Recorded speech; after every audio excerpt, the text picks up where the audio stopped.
Omuzanyi w'ensambagere Titus Tugume alombojezza obuwonvu n'obugga bwe yayiseemu okuwangula emidaala gy'ensi yonna okuli ogwa ffeeza n'ogw'ekikomo mu mpaka z'ensi yonna ez'ensambagere.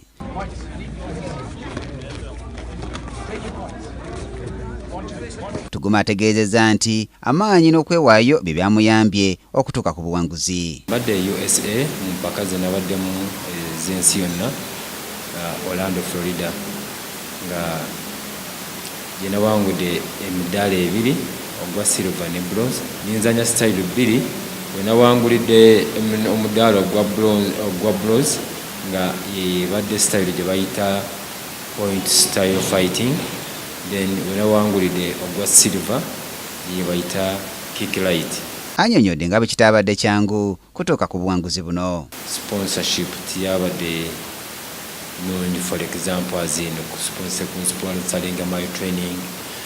Nalwana nnyo mukama, nasaba nnyo mukama nkwase mu training yange era singa sirwa mukama nalwadde siwangula na kuwangula nga nerekereza konna kendina no business bwange bwona nengeza kubujjamu obusente bwona kugamba nobudda wansi nimbujjamu akasente ninkola training ne nga bwomanyi nti ugezaako kutambula ng'osabiriza kale kankuyita okusabiriza kuba mbadde kusaba abantu okuyambako.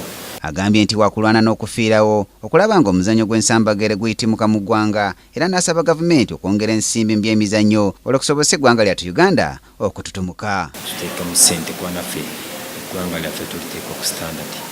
Polisi balwadde Uganda nga tebagimanyi naye nga bagimanya ku lw'emizannyo kuba eri gye n'abadde nasobodde okuraizinga fulaga y'eggwanga. Titus Tugume yatandika okuzannya ensambagere ku ddaala lya professional mu mwaka gwa 2011 era ng'ayina ennwana 17 ng'awanguddeko 9 n'akubwa emirundi 3 nga 5 ku zo aziwangulidde ku ŋŋumi tonziriranga. Ayina emidaala egya zaabu 3 n'egya ffeeza 2 n'egy'ekikomo 3. Brian Katende munabyamizannyo, Kingdom TV, amalindirire. This is Kingdom TV.